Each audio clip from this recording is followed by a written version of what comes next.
por que eu enfrento oposições? Por que eu estou passando por essa luta? Por que eu estou enfrentando esse nível de dificuldade? Por que eu estou enfrentando tanta perseguição? Por que eu estou enfrentando tanta dor desse jeito?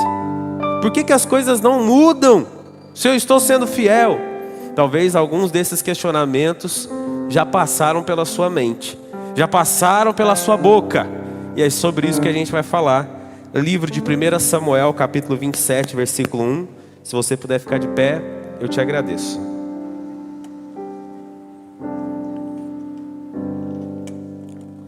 1 Samuel 27, 1 diz assim: Davi, porém, pensou: um dia Saul me apanhará. O melhor que tenho a fazer é fugir para a terra dos filisteus. Então Saul deixará de me perseguir em todo o território de Israel, e por fim estarei seguro. Pode se sentar, fechar a sua Bíblia e os teus olhos. Espírito Santo, fala conosco, fala ao nosso coração, nos ensina. Você pode orar comigo pelo menos alguns segundos, dizendo: Senhor, fala conosco, a tua palavra é santa, é poderosa. Tenha vergonha de pedir para Deus falar com você. Você está no lugar certo, está na hora certa, no ambiente propício, para que o Espírito Santo fale ao seu coração. Senhor, fala, quebra, Senhor, tudo aquilo que não te agrada, e que a palavra me instrua, me ensine, ó Deus, e modele o meu coração segundo a tua vontade, em nome de Jesus Cristo, amém. Davi, o escolhido, o ungido do Senhor, aquele a qual a palavra o apresentou num determinado momento da sua vida como homem segundo o coração de Deus. Alguém que foi ungido e separado para cumprir um propósito pelo qual ele mesmo não orou, mas Deus o escolheu pelo seu coração. Deus escolheu pela simplicidade, sinceridade, verdade, obediência, entrega. Marcas de um coração que hoje nós poderíamos dizer um coração totalmente curado e limpo das coisas desse mundo. Um homem que entendeu que Deus tem o seu modo, o seu tempo, e realmente faz coisas que aos olhos de todos seriam impossíveis de se tornarem realidade. Mas é lindo pensar que Davi se sentou no trono e foi o maior rei que Israel já teve. Foi aquele que conseguiu unir as tribos, foi aquele que comandou as maiores vitórias bélicas de Israel. É lindo pensar no auge ou no resultado de alguém, mas às vezes é muito difícil a gente conseguir compreender o tamanho da dor e o tamanho das lutas que essa pessoa passou para chegar até lá. Deus não escolheu Davi por aquilo que Davi podia oferecer a ele. Deus escolheu Davi porque Davi, ele era muito bom no que ele fazia, porque Davi era fenomenal no que ele fazia. Deus escolheu Davi porque Deus precisava de um coração igual ao de Davi para se sentar no trono. Então uma das coisas que eu começo a dizer a você aqui, por que eu enfrento algumas oposições, pastor? Porque às vezes Deus te escolhe pelo seu coração, porque Ele sabe que o seu coração é capaz de enfrentar coisas que em determinados níveis outras pessoas jamais seriam capazes de enfrentar. Porque o teu coração está num modelo que Deus vai precisar para ser resistente o suficiente para suportar tempos de adversidade, de enfrentamento e às vezes de dor. É lindo pensar que o menino Davi foi escolhido para se sentar no trono. Mas quando a gente vai para entender um pouquinho da história de Davi, e a gente como pai, e quem é pai e mãe vai entender, talvez não consiga compreender profundamente como que um pai pode fazer diferença dos filhos. Como que um pai pode prestigiar e honrar mais alguns filhos, e outro diz assim: vai lá, faz o serviço que ninguém quer fazer, cuida das ovelhas que ninguém quer cuidar. É difícil pensar que um filho adolescente estaria dormindo talvez várias e várias noites no pasto e no deserto procurando água e pasto, enquanto os outros estão deitados dormindo dentro de casa. É duro pensar que um adolescente estaria lá sem o pai e a mãe saber direito se estava comendo, se estava bebendo, enquanto todos os outros estão sentados, às vezes na mesa de casa, se alimentando corretamente. A gente entende que Davi foi escolhido pelo seu coração. Mas você já parou para pensar o quanto que talvez o coração de Davi teve que ser forjado dia após dia, e ele foi forjado dia após dia, por todos os sentimentos, pensamentos que ele teve que enfrentar? Porque eu quero que você entenda o seguinte: a Bíblia, ela é a revelação da palavra de Deus, amém? É a revelação da vontade de Deus, amém, sim ou não? Ela é totalmente inspirada, divinamente inspirada por Deus. Mas eu quero que você entenda que a Bíblia, ela nos traz muitas vezes sobre as histórias das pessoas, de onde elas vieram, o que aconteceu e aonde Deus as levou. E dá pra gente tentar dimensionar como foi, mas não dá pra gente sentir na pele como foi. Eu vou fazer uma pergunta aqui: quem aqui na infância ou em algum momento da sua vida já quebrou o braço? Deixa eu ver. 1, 2, 3, 4, 5. Aqui a igreja está mais acomodada que a de lá ontem. Gente, vocês são muito quietinhos, né? Deixa eu te fazer uma pergunta. Dessas pessoas que levantaram a mão aí, alguma de vocês teve que passar por cirurgia porque quebrou o braço? Teve que passar por cirurgia que quebrou o braço. A gente só de pensar de quebrar o braço, né? O André quebrou o braço quando ele era pequeno. Quebrou o braço, quebrou o dedo. Mas só de pensar, vou perguntar para você, o que aconteceu, Willi, que você quebrou? Acidente? Caiu jogando bola. E você, Jefferson? Correndo? Bicicleta? Doeu? Doeu? Bastante. Como é que foi o processo de recuperação da cirurgia? Quebrou o tendão. Foram quantos meses de recuperação? 1 ano? E você, Jefferson? 6 meses para recuperar. O que é 6 meses para você hoje? Numa história que já aconteceu. Nossa, hoje eu olho para o William, eu olho para o Jefferson, para quem falou: nossa, olha, você está aí de pé, né? Oh, glória a Deus que você está bem agora, o braço está bem, recuperado. Mas imagina 6 meses de recuperação do Jefferson e 1 ano de recuperação do William. Quanta dor. Quantos processos difíceis. Quantas vezes eles tiveram que olhar e dizer assim: nossa, isso aqui tem que passar logo. É assim que a gente se sente no meio de uma luta, no meio de uma dor, no meio de uma dificuldade, sim ou não? Nossa, isso aqui tem que acabar logo. Isso aqui tem que passar logo. Isso aqui tem que terminar. Meu Deus, parece que esse sentimento nunca vai embora. Estou falando de fraturas, de coisas que acontecem no cotidiano. Mas e quando a gente está passando por crise conjugal? Meu Deus, isso aqui tem que resolver logo, Senhor, isso aqui tem que passar logo. E quando a gente está enfrentando alguma enfermidade dentro de casa, Senhor, essa enfermidade tem que ir embora logo, as coisas precisam acontecer, as coisas precisam voltar a entrar no eixo normal, estava tudo bem, e de repente eu recebo uma notícia que tira o meu chão, e agora a gente está só orando por isso, só clamando por isso, e parece que quem está sentindo a dor, por mais que tenha fé, dias viram meses. Os 6 meses parece que durou 6 anos, 1 ano parece que durou 10.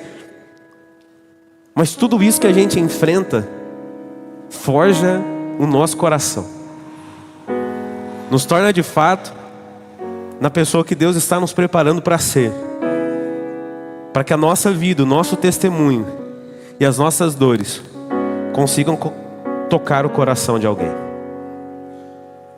Um pastor americano, e eu não consegui achar o nome dele, porque eu achei numa leitura que eu estava tendo, eu até citei lá no GC dessa semana, perdeu a esposa para o câncer. Uma grande igreja americana. E no domingo posterior a ele ter enterrado a esposa, ele estava no altar da igreja. E a comunidade toda, chocada com ele estar ali, dizendo assim: como vai ser? Qual que é a mensagem que o pastor vai entregar para a gente 1 semana depois da esposa dele ter morrido de câncer? E esse pastor, nas primeiras palavras, se dirige à comunidade da seguinte maneira: na eternidade não haverá dor. Na eternidade não haverá sofrimento. Na eternidade não haverá luto. Na eternidade haverá uma adoração perfeita. Estaremos todos envolvidos com o mesmo motivo, a alegria de estarmos na presença do Cordeiro, o adorando por aquilo que Ele é. Mas é nessa vida, e apenas nessa vida, que nós temos a oportunidade de adorarmos verdadeiramente Deus em meio às dores. É somente aqui que a gente tem a oportunidade de continuar adorando a Deus com a mesma intensidade, em meio às dores dessa vida. Dores não são legais de serem enfrentadas. Dificuldades não são legais de serem passadas. Enfermidades não são legais de serem superadas. Mas elas cumprem o propósito de forjarmos o nosso coração para nos tornarmos exatamente quem Deus quer que nós venhamos ser. Nós somos chamados e forjados nele antes da fundação do mundo. A palavra é muito clara e diz exatamente sobre isso. Davi foi escolhido pelo Senhor, porque ele aprendeu a superar as dores do seu coração. Aprendeu a não reclamar, a não questionar, porque a Bíblia não demonstra o coração de um Davi reclamão. Pelo contrário, demonstra ao longo da história, quando Davi ele sai do pasto e começa a se tornar mais evidente. E a gente vê através da história, principalmente nos Salmos, o coração de um homem totalmente dependente do Senhor. Eu já ouvi algumas vezes essa colocação e até pregações, que Davi estava no pasto e o coração dele estava no trono. Eu não concordo com isso. Em nenhum momento Davi orou para sentar no trono. Davi estava no pasto e o coração estava no Senhor. O coração dele estava no Senhor. E pelo fato do coração dele estar no Senhor, Deus colocou ele no trono, porque o coração dele jamais se sentaria no trono. Davi poderia sentar, mas o coração estava na mão do Senhor. Sabe por que algumas pessoas não desfrutam do melhor? Não chegam realmente a viver o melhor, porque colocam o coração nas coisas. Coloca seu coração no Senhor.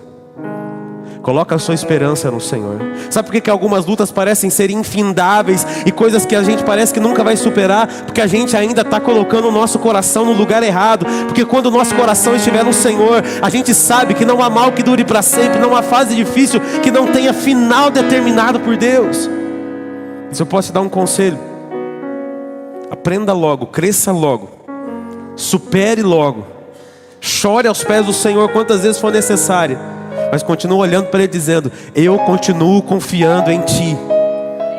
Eu continuo olhando para Ti. Está doendo, está incomodando, a resposta é ruim, os olhos só veem problema, mas o meu coração está no Senhor.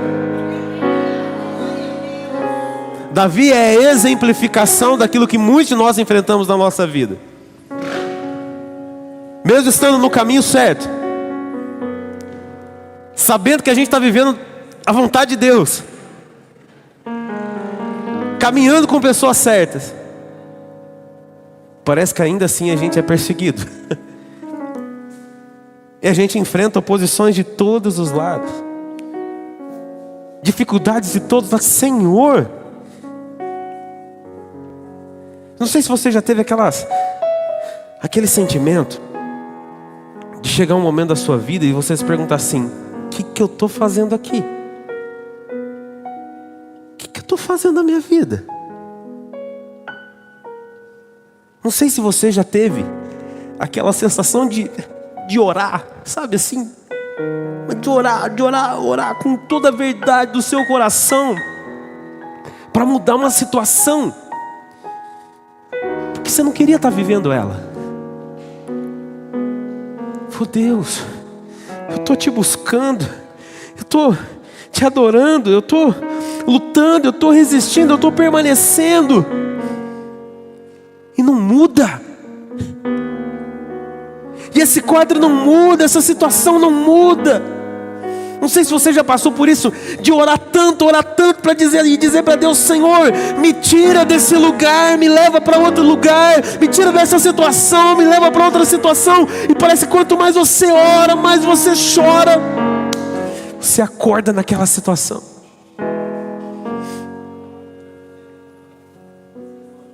Quantas vezes enquanto morava em São João e vinha para cá, no começo, eu vim chorando várias vezes. Eu vim muitas vezes não querendo vir. E quem está com a gente desde o começo sabe quantas vezes a gente veio, não tinha ninguém na igreja, né, Gui? Você lembra? Rodrigo, 15 pessoas numa santa ceia.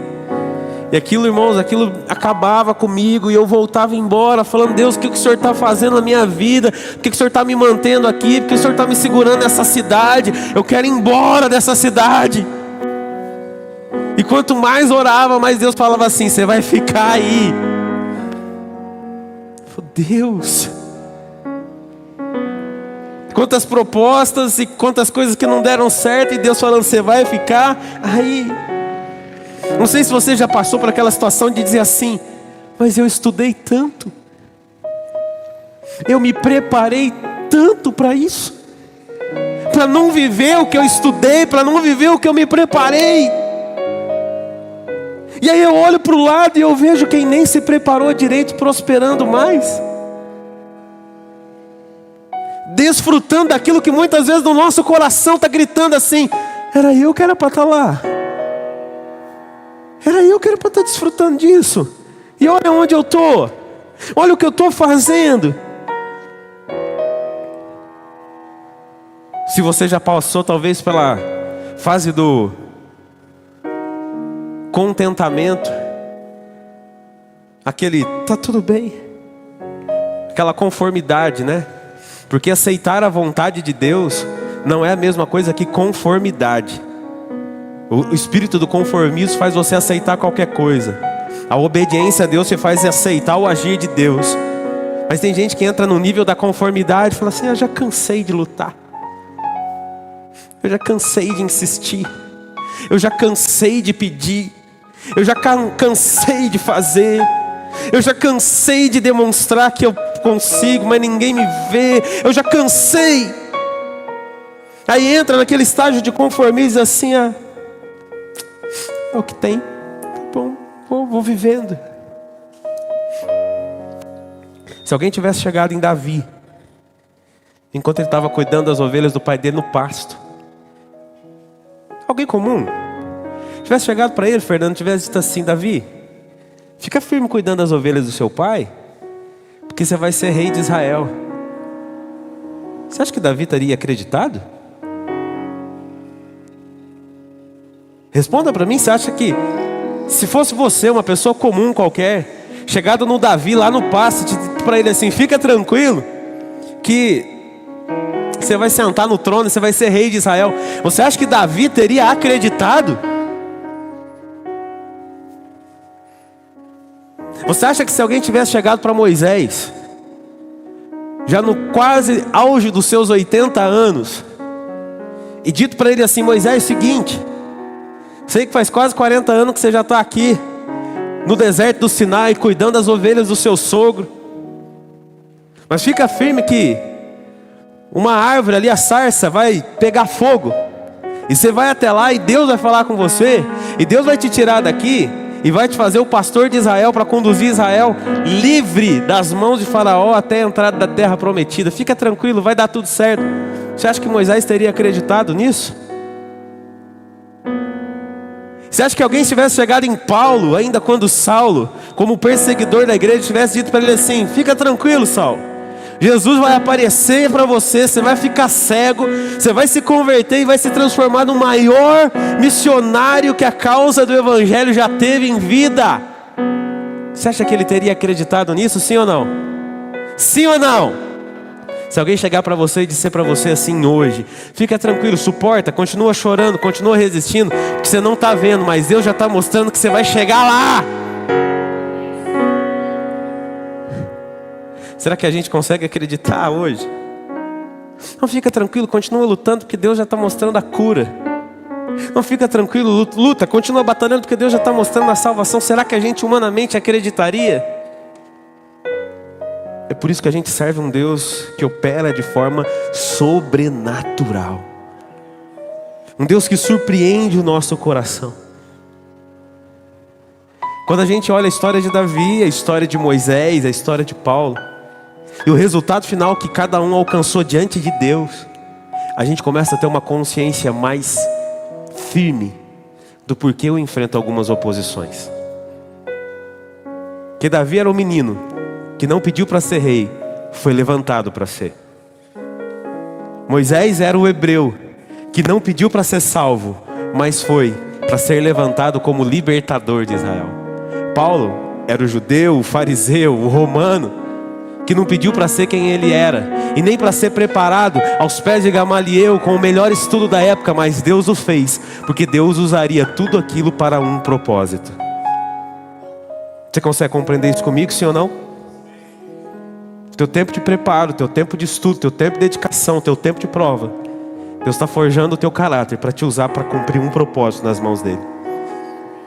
E Deus precisa te forjar para que aquilo que você carrega comece a ser derramado sobre a vida de outras pessoas. Por que eu enfrento algumas provações? Para entender que Deus não nos chama por aquilo que somos, mas Deus nos chama pelo nosso coração. Você pode dizer bem forte, diga assim comigo: Deus me chama pela verdade do meu coração. A Bíblia apresenta o coração como a fonte dos nossos sentimentos. E ele ainda diz assim: cuida do teu coração, porque dele procedem todas as saídas da sua vida. Deus está dizendo através da palavra: cuida das tuas emoções, cuida dos teus sentimentos, porque elas são a única coisa que podem de fato impedir você de viver tudo que eu tenho para a sua vida. Deus está dizendo para você: não vacila com os teus sentimentos, não vacila com os teus pensamentos, não vacila com os teus rancores, não vacila com as tuas faltas de perdão, porque elas podem te consumir e anular tudo que eu tenho para a sua vida. Deus está dizendo: cuida e guarda do teu coração. O coração de Davi é o coração de uma criança, de um menino que teme ao Senhor, que obedece ao Senhor, que não tinha nada humanamente para ser derramado. Mas se há uma marca que Davi demonstra ao longo da sua vida, é a obediência, é o amor a Deus, é o temor a tudo que ele esperava que Deus realizasse através da vida dele. E foi isso que chamou a atenção do Senhor. Porque eu quero que você entenda: o nosso coração chama a atenção de Deus para que Ele nos levante, e através desse coração, quando nos levantar, derrame a sua unção. Mas a unção vem antes da capacitação. Unção e capacitação não vêm no mesmo tempo. Elas não acontecem na mesma hora. A unção vem porque Deus olha e diz assim: eu preciso do teu coração. Eu sei que o teu coração não vai mudar, mas agora eu preciso te levar para um segundo nível. E muitas oposições, muitas perseguições, muitas dificuldades, muitas necessidades acontecem no nosso dia a dia para forjar o nosso coração. Entendido aqui, sim ou não? Perfeito, coração aprovado. Deus aprovou, falou assim: é esse coração que eu quero, é essa pessoa que eu vou levantar para cumprir o meu propósito. Isso aconteceu, a gente é levado para um segundo nível. A gente é levado para um segundo estágio. A unção que te habilitou, agora é a unção que vai levar você a ter o seu caráter forjado em Deus. Por que eu enfrento lutas? Primeiro, para que o meu coração se torne o coração que Deus espera. Segundo, para que o meu caráter agora seja forjado segundo o que Deus preparou para que eu possa viver. Vou dizer de novo. Segundo, para que o meu caráter seja forjado, para que eu me torne exatamente quem Deus me chamou para ser, quem Deus escolheu que eu possa ser. Pensa comigo: quantas pessoas promissoras você já conheceu? Quantas pessoas, nesses anos morando aqui em Pinhal e pastoreando igrejas aqui, nesses anos, quantas pessoas passaram nesse altar aqui, no altar da igreja, que pregavam, louvavam, ministravam, e a gente olhou e disse assim: meu Deus, quanto dom, quanto talento, como essa pessoa é promissora. E aonde elas estão hoje? Para onde elas foram hoje? Alguns dos que passaram pelo altar nem na igreja estão mais. Desistiram dos caminhos. Muitos que pregaram no altar da nossa igreja se perderam para bebida, para o mundo. E eram pessoas extremamente promissoras, que haviam recebido palavras e direção O Senhor disse: eu vou te usar, eu vou te levantar, eu vou fazer. E o que aconteceu com elas? Não suportaram o tempo do caráter a ser forjado. Porque a gente quer que as coisas aconteçam rápidas. Se a gente recebe uma palavra, a gente quer que aconteça amanhã.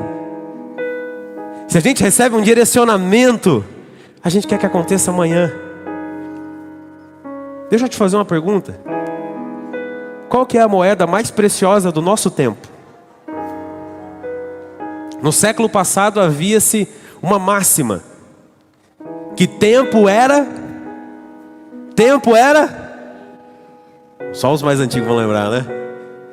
Vamos lá, os mais antigos, solta a voz aí. Tempo era dinheiro. E o tempo foi tido como a maior moeda do século passado. No nosso século já não é assim mais. Qual que é a maior moeda? A coisa mais preciosa que se tem no nosso tempo. E que você é bombardeado todos os dias. Informação. A informação nos nossos tempos de hoje vale mais do que dinheiro. A informação certa que te coloca no lugar certo, que abre a porta certa e que te leva no lugar certo. Que faz você ter as conexões certas, que te impede de ter tal problema. A informação. E às vezes a gente recebe uma informação do céu.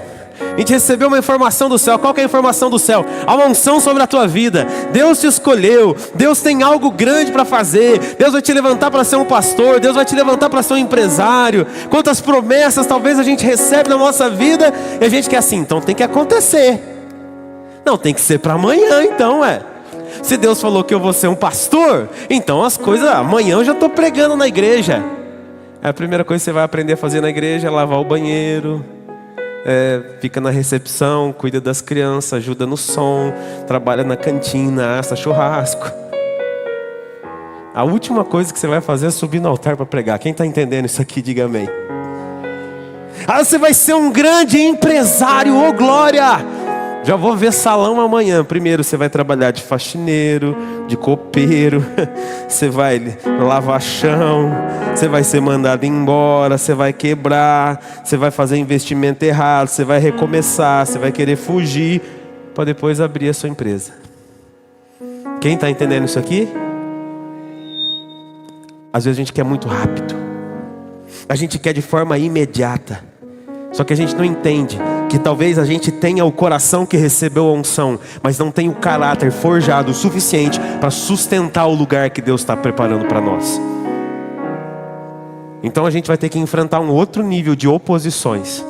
Quando o coração está sendo testado, forjado, a gente enfrenta um nível de oposição. Mas quando o caráter está sendo forjado, o nível de oposição, de perseguição, de luta e dificuldade é diferente.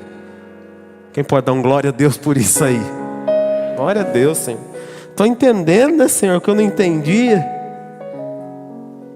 Unção, talento, capacidade, impressiona e abre porta. O que te sustenta é o caráter forjado em Deus e por Deus. Quantos talentos na empresa, no nível empresarial, de pessoas que tinham tudo para crescer na empresa, mas elas não permanecem porque elas não suportam, porque o caráter não está forjado. Quantos talentos políticos, de pessoas que se corromperam ao longo do tempo. Quantos talentos no futebol que apareceram meteoricamente e de repente desapareceram. Porque em todos os níveis a gente precisa ter o caráter forjado no nível que Deus está nos levando a viver. E caráter forjado, atrás dele tem, leia-se assim, renúncia, perseguição, resistência, resiliência, paciência, perseverança, cura, libertação. Se a bagagem do caráter forjado. E às vezes a gente quer que aconteça rápido e a gente não entende. Mas a gente vai aprender que quem tem o seu caráter forjado por Deus e em Deus é alguém que não desiste. Davi não desistiu, Moisés não desistiu e Paulo não desistiu. O que eles têm em comum? Caráter forjado em Deus. O íntimo forjado. o íntimo sendo transformado. E aí vem a terceira revelação do porquê que eu enfrento então algumas lutas e oposições. Porque para cada nível que Deus está preparando para você, você vai ser provado no nível que Deus está preparando. É exatamente isso. Se você quer construir uma casa, o alicerce é um. Se você quer construir um sobrado, o alicerce é outro. E se você quer construir um prédio, o alicerce é outro. O que você tem convicção de que Deus pode fazer através da sua vida? É bom lembrar que nem todo mundo foi chamado para construir um prédio. Nem todo mundo para sobrado. Alguns foram chamados só para construir uma casa. Você está entendendo aqui, sim ou não? E isso não diminui um ou outro diante de Deus, não. Cada um foi chamado para uma coisa específica, mas eu quero que você entenda. No nível que você foi chamado, é o nível que você tem que se preparar para enfrentá-lo. Então a enfermidade vai vir, a crise vai vir, a crise conjugal, a crise familiar, crise pessoal. Por quê? Porque Deus está te apertando de todos os lados, para que você não desista, para que você não fuja. Infelizmente a internet é uma bênção, mas ela tem trazido uma geração de pastores de internet sem fundamento, sem base nenhuma, sem vida com Deus. Eu posso dizer com alegria a você: usamos a internet como ferramenta de propagação do Evangelho, mas nós não somos um fruto da internet. Nós somos o fruto de 23 anos de ministérios forjado na presença de Deus. Eu sou aquele que saiu de uma cidade, às vezes, para pregar o Evangelho em outra cidade, para receber uma oferta para voltar, e quando chegou lá não recebeu a oferta que pagava nem o combustível da ida, quanto mais a da volta. Eu fui aquele que Deus enviou para pregar doente, falar sobre cura, para pregar quebrado sem dinheiro, para falar sobre prosperidade. Por quê? Porque Deus estava forjando o caráter. Porque Deus estava vendo aonde a gente poderia estar hoje aqui. E se Deus não tivesse me levado a viver tudo que eu já vivi lá atrás, talvez a gente não teria chegado aqui. É isso que eu quero que você entenda. Talvez hoje você só está vendo agora. Pensa real, pensa com fé aonde Deus pode te levar, porque tudo que vier pelo caminho, sejam enfermidades, dores ou perseguições, vão estar te preparando para você viver o nível que Deus reservou para a sua vida. Presta atenção. Davi não foi forjado, testado no nível que Moisés foi. Moisés não foi testado no nível que Davi foi. E Paulo não foi testado no nível que Moisés ou Davi foram. Cada um deles foi levado a um nível para ser testado, para ser provado, para que eles pudessem produzir aquilo que Deus os chamou para ser. Você consegue compreender isso aqui comigo, sim ou não? A gente tem que abrir o nosso coração para isso. A gente tem que falar: Deus, me prepara então, Senhor. Livro de Lucas, capítulo 12, versículo 47. 47 e 48 dizem assim: o servo que conhece a vontade do seu Senhor e não se prepara, nem segue as instruções dele, será duramente castigado. Mas aquele que não conhece e faz algo errado, será castigado com menos severidade. A quem muito foi dado, muito será pedido.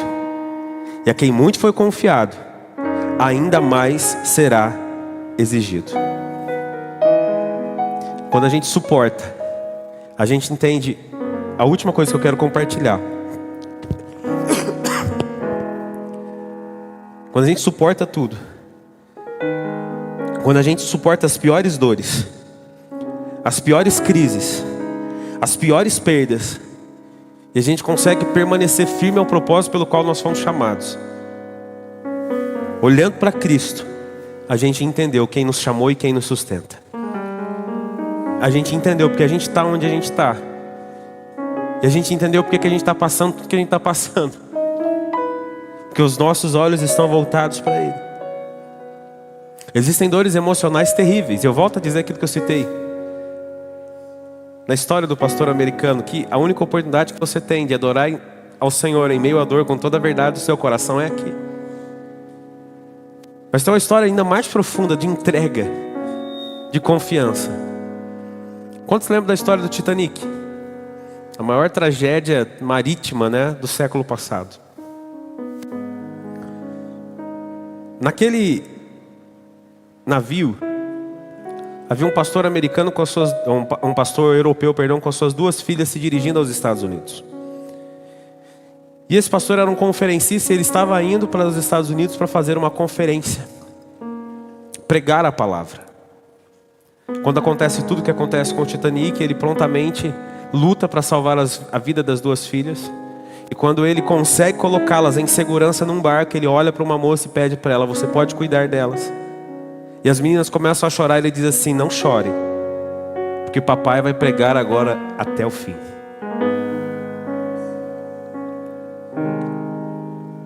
E ele pregou até o fim. Quando o Titanic já afundou, já estava afundado, e ele, agarrado a um pedaço de madeira, ele escuta um homem gritando a alguns metros dele. E ele grita para aquele homem: você sabe quem é Jesus? E aquele homem diz: sim, mas você já confessou que ele é o seu Senhor e o seu Salvador? Ele disse: nunca fiz isso. Ele disse: confessa a ele agora. E aquele homem, no mesmo oceano, no mesmo mar, disse: eu confesso. Esse pastor nadou até onde esse homem estava, tirou o seu próprio colete, entregou a esse homem. O pastor morreu, este homem se salvou. E todo esse testemunho chega por causa dele. Jorge alguma coisa é um dos testemunhos mais impactantes do Titanic. Alguém que pregou até o fim. Alguém que deu tudo de si. Alguém que confiou acima da dor. E se eu posso concluir hoje te dando uma direção: entrega tudo de si. Para de achar que você está perdendo alguma coisa quando você faz algo a Deus. Para de achar que às vezes ninguém está reconhecendo, ninguém está vendo. Se eu posso te dar um conselho que resuma essa palavra: dê tudo de si. Gaste tudo no altar, gaste a sua vida no altar. Não coloque a tua maior esperança nas tuas finanças, no teu emprego, na tua capacidade. Se sente no trono, se foi o trono que Deus preparou. Mas que o teu coração continue nele. Que a sua força continue a ser Ele. E que não haja reservas no seu coração. Porque você entrega tudo, tudo.